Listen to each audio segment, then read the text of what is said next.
Hi, I'm Shauna K. Lester, founder of Memorable SA College and Graduate Admissions Consulting. I help ambitious individuals get into the colleges, graduate schools, and medical residency programs of their dreams. I work with them to help them stand out on paper and to be able to get these opportunities so that they can use their education to really impact the world in the way that they want to and also leave a legacy that they're proud of. So today I'm really happy, thank you, to be joined by David Kitchen. He will be talking with me about his journey to law school, or we can say law schools with some S, with an S, not some, with an S.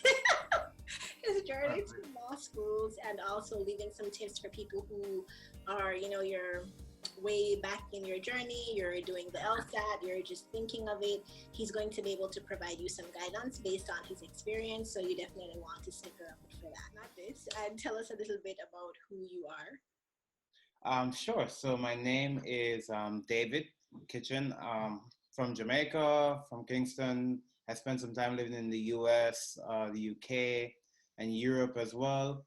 I guess more importantly, just in terms of my journey, after I graduated school in New York, I worked in New York City for a little while. I worked in finance and marketing. And while I liked it, and I still have somewhat of an interest in finance and economics, I really wanted to pursue a degree in law. Most of my family are in law. My father was a very well known criminal attorney in Jamaica. My uncle is a very well known corporate lawyer there. My sister and cousins are going there. So I always just thought that I really wanted to be a lawyer as well. So that was, I guess, how I got to this point now. Okay. Sure. So in terms of, I guess, the ideas what I wanted to study, it was also built up from the work I was doing in college. I focused a lot on international affairs, international relations, conflict analysis, in my politics degree with economics. And so I really wanted to find a way to flesh that out. And I thought that going to law school, I'd want to focus on international law, primarily law that would focus on humanitarian benefits and different types of humanitarian law and that aspect. So that was really what drove me to, I guess, accept the fact that I wanted to go to law school and gave me a really great idea for what I wanted to write and showcase. I had gone to a few symposiums and forums that law schools had hosted, and I kind of asked around what they thought were good ways for me to write. And one of the big things I thought was that I wanted to my essay personally to be more of a showcasing of what I wanted to do, what my plans were. I like to think of myself as someone with a big vision on how the world is going to be. And so that was really what drove me to write about. Originally, I wrote about Jamaica, about the Tivoli incursion, and just I used that as sort of my pivoting point to say that this is really where I began to have more of a political interest. And then I got a little bit into how I went about that political journey in college and just how that helped to shape my life and my values and the kind of values I want to do. I'm still a little unsure about how I actually want to go into law school and do things, but I no matter what, I always want to have that focus on that side of things, on humanitarian relief and helping people. But Yeah. so far, I've gotten into the University of Virginia. I am waiting for scholarship decisions to be made this month. That's the best school I've been accepted to so far. I got into Wake Forest Law School, which is ranked as the 28th or 30th law school in the country, with a $25,000 a year scholarship.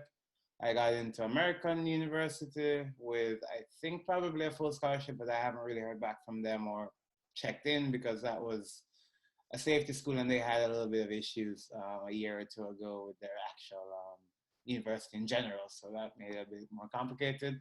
I also got into University of Miami with a full scholarship as well. And I'm waiting to hear back from a few other schools. But I'm very confident that most of them are going to be positive news. Hopefully, I want them to come back to me soon so that I can have a little bit of leverage for UVA. If anyone applies to law school, then you'll start to learn that these type of interviews and whenever you have I guess, the top 14, top 10 law schools. It's really comes down to a little bit of leverage to get where you want. But scholarship or no scholarship, it's such an amazing education that it's always going to be worth it. So this, but where are you leaning towards now based on the offers that you have? Definitely UVA, but I could still be tempted. Vanderbilt is still a nice school for me that isn't too far off, depending on how they come in. But I really do like UVA. I like the traditions that are there. Um, what really draws me to them is just the strength that they have in judicial clerkships, all the way from appeals courts to the U.S. Supreme Court clerkships. They have people who go internationally. And if I ever want to go the law firm track, they have one of, I think only Harvard has a stronger reputation amongst law firms for placing students. It's a really, really solid choice and a fun place, a very nice collegial atmosphere there. Okay. Congratulations. Thank you. All right. And so looking back now, if you are talking with other people who are about to take this route, where do they start? It can all seem overwhelming. Sometimes I meet a lot of people who they're applying every year and it never happens because there's Yeah, just yeah. yeah, no, right. I'll say this: there are a lot of headaches, and sometimes your mind is incredibly clustered because it feels as if you have a million things juggling in your head as you're doing this whole thing.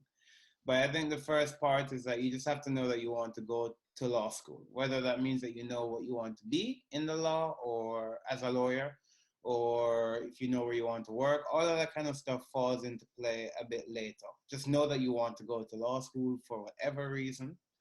And once you start there, then the next thing is I really wanted to make sure that I did it step by step. So once I realized I wanted to go to law school, I was working in New York at a high pressure job where I didn't feel as if I really liked the job as much to deal with the type of pressure that was there. And so I left. I left and I came to Florida where I was able to just study for the LSAT. Right. Some people have that luxury, some people don't. So depending on how that works, but that should really be your starting point. Just know that you want to go to law school, know that you need to study for the LSAT.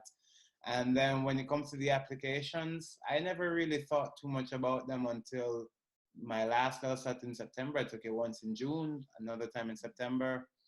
I did slightly better in the September one than the June one. There wasn't too much discrepancy between the two scores, but it was a comfortable place for me to be.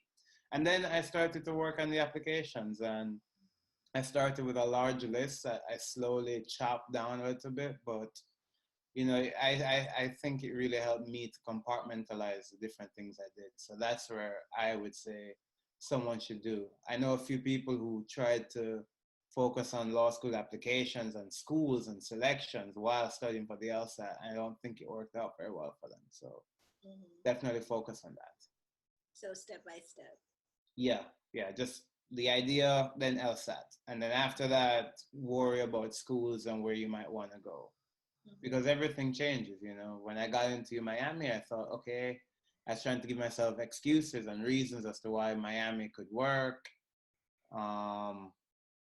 And then you get into a different school, and then your outlooks and where you're placing yourself changes. So, unless you're really set on going to one place, one school, then be very open. Okay. What was your experience like working with Memorable SA for people who might be considering that? Sure, I think it's great.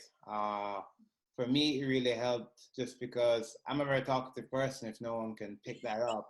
If we can't Um, notice. yeah, exactly. And I think if whether you're talkative or if you're direct or if you're shy, I think having someone that you can use to help streamline your ideas, to always sort of be there. For me, I always like having almost like checkpoints and people who can just be there to help me get through each and every single checkpoint. And when you're doing these law school applications, trust me, it's hard.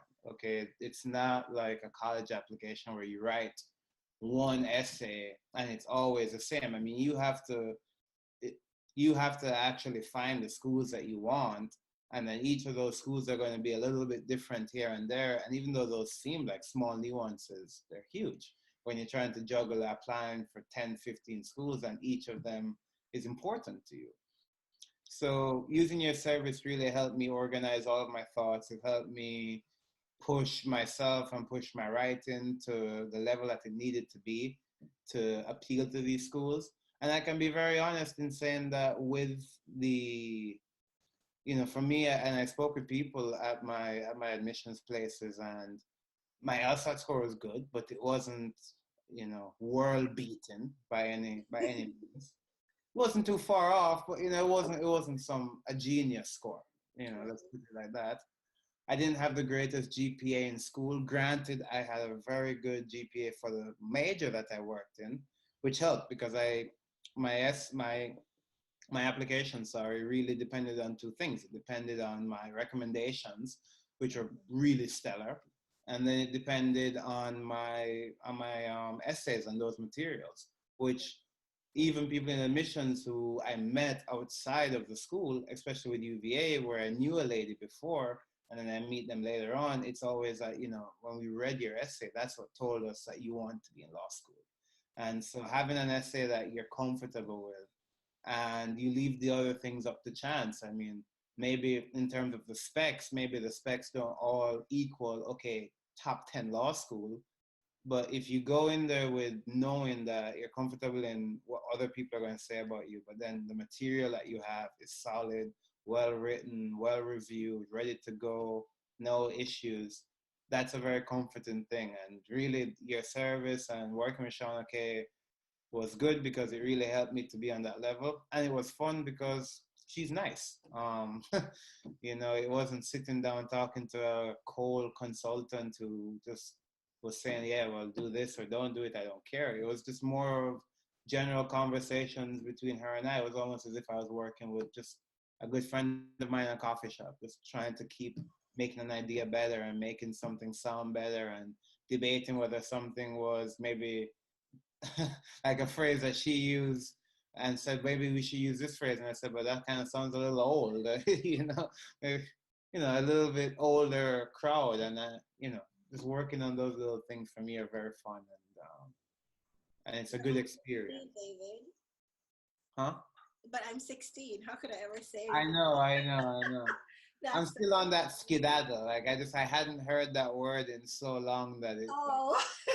it took my head. I was like, oh, skedaddle. Thought of a cartoon character running somewhere.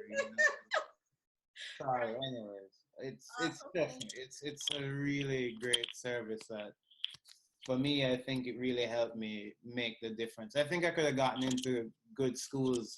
I mean, University of Miami got back to me within 1 day of my application. So how quickly they read everything, I'm debating. But for a school like UVA, I think having the essays that we worked on was really what the crucial part is. There are a lot of people I know who apply to programs, whether that's a grad school or business school or whatever it may be, and they just apply to a program for convenience. Your family's in Miami, you apply to FAU, FIU, Miami, whatever. Law school is a huge investment. It's an investment where you have to recognize that all the way from Harvard, all the way down to Barry University, with no offense or anything like that to a university like that. But all of these unranked universities, you have these lawyers who are all going to be coming out, and some of them are going to have contacts before, some of them aren't. It's such a difference to be in a place where, if for instance I went to U Miami, I'd have to be the top person in my class to get a job. And then this idea that I wanted of doing international law, the real reality is that that doesn't happen if you go to University of Miami. It can, it might, but it would be 1 in a million. Whereas going to UVA, if I want to do international law, I can do it. I don't need to be the top of my class. I just have to be in class and learn from some of the greatest professors that you can learn from. Think about what you're doing. Because I've had people I know who are Jamaican who their family lives somewhere and they apply to schools based on that. And if you're doing that for law school, it might become a cost that you're going to have to incur down the line. And if it's just simply that you're doing it because you get a scholarship there, I would also tell you that you should probably step back away from that as well, because again, everyone has a choice. Everyone, if you're confident in what you're doing, you're confident. But no matter what law school you go to, If it's good, if it's bad, the work is hard, and there's no guarantee that you're going to be the best in your class or get those top jobs or any job really if you're not if you don't sometimes have something behind it. And that's just what the reality of the law field is. And so really take it seriously. Take this whole process seriously. Open yourself up to different opportunities and different places, but really focus on trying to make the best out of it. And working with Sean K for me is an obvious move to make if you're a serious person about what you're doing and you want to invest in a good future. Right. Well, thank you. So that actually happens across the board where, you encourage people and you encourage applicants and families that you will become or you can become a good contributor to the world, right? And you can Yeah. excel in whichever field, just given your drive partially. But there's definitely a lot to be said for going to schools and to institutions where the curriculum really is built to help you succeed. So like you said, I just have to go to class. I know you don't mean that you're just going to go to class. No, of course, of course, Of of course. course, right? So, but you mean just by, it's like when people say, I got carried along in a stream of success, or you got carried along in a stream of expectations. It's that Oh you're yeah, working hard, but it's just yeah. a lot And easier, it's, so much it's better for you. for instance, even with University of Miami, it's no offense to them. I mean, if you are in Florida and you go to University of Miami, it's a good school, solid program, and they do have some great professors there as well. But it's just, yes, it is a great school, but it can become more difficult. And this is just the things that I've learned because when I wanted to get into law school, I made the effort to get in contact with everyone I need to get in contact with, whether that was legal recruiters, whether that was people from law schools, people from firms. So people in all of the big firms I got in contact with, and I would ask them these questions, what do you think of these schools versus that school? And all across the board, from not every single person, but from the majority of people I spoke with, it was very clear that yes, there are a few exceptional people who go to these law schools. But even those few exceptional people, you could be an exceptional person from University of Miami, but if the unexceptional guy from Harvard walks in the door, he's probably going to get the job. And that's just what the reality is. Oh, cold true. All right. It is what the reality is, but that's why your service is so important because getting into one of those top schools, and this is what I meant with you, Miami, getting back to me in a day of my application, right? I applied to UVA in Miami at the same time, and I only got into UVA a few, 3 weeks ago. Miami got in touch with me 2 days later. There is a different degree of how much Yeah, scrutiny your scrutiny. applications are going to go under and who they're being piled up against. And sometimes it's really that if you can have an application where every other part of your application is better, there can be a guy with a higher score than you, the higher GPA, but if your essay reads better and resonates with someone more, that might just be what helps you. And I'm very sure, I can't tell you 100% because I wasn't in the room, but I'm very sure that working with Sean, okay, has given me, you have given me the opportunity to go somewhere that I probably a year ago didn't think I could have gone to. And that a few years down the line, I probably won't even believe I graduated from. And even longer down the line, when I actually understand what the benefits are of being able to go to somewhere like this it's all very surreal at the moment, and it's a great feeling to have. So definitely work with Shauna K if you want that feeling. It's a good feeling, trust me, and it's important that you focus on that. Whoever is thinking about going to law school, it's very important to think about that. Right. And again, I'm so happy for you. So enjoy the feeling, eat all the food, go to all Thank, the places. thank you. I'll try. Okay, so my last question to you actually would be, I mean, you Okay. spoke about it a bit earlier when you brought up international law, but if you could just tell us a little bit about what do you actually want your legacy in law to be? And I'm enthused about this question for you actually, since you have so many relatives who are lawyers.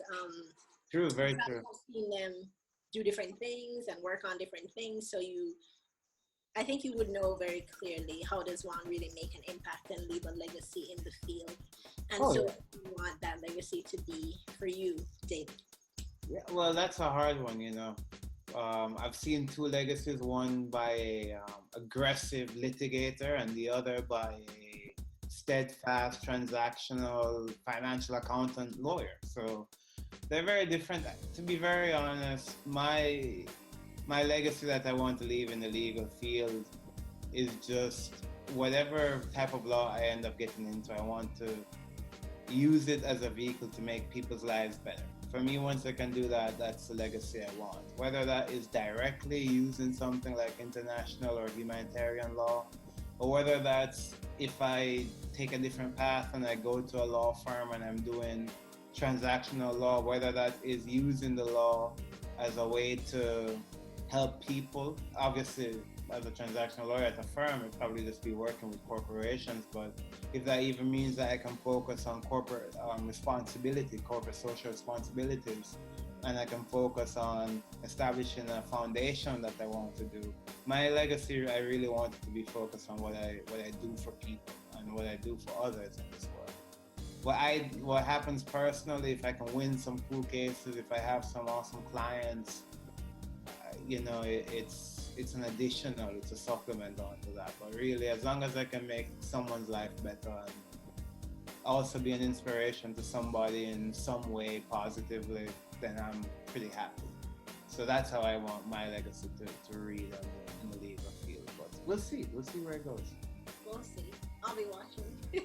Perfect. All right. Well, again, thank you, David, so much for your time, for coming on and sharing about your journey to law school and about your experience working with memorable essay, as well as the impact that you want to have in the field of law. Thank you. Yep, perfect. Thanks, Shanti. Bye. Bye, have a good one. I'll stop the recording. Sure.